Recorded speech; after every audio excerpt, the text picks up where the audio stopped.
हम यहाँ फयाज जी साहब के साथ मरहूम साहब के साथ बैठे हुए थे और हमने महफिल अटेंड की थी। आज उनके साहबजादे हैं, वो इंशाल्लाह वो भी अपने रंग में पढ़ेंगे।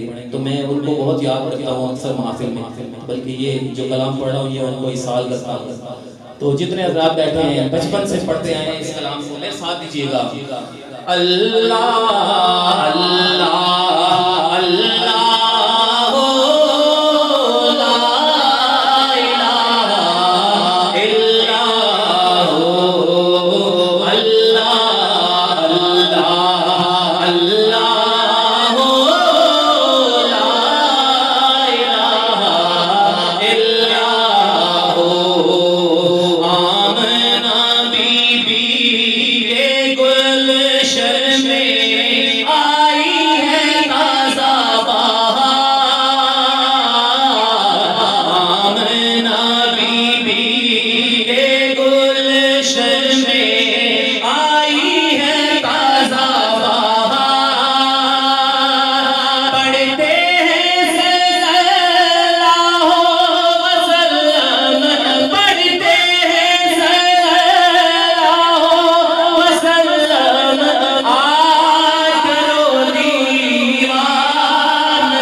Allah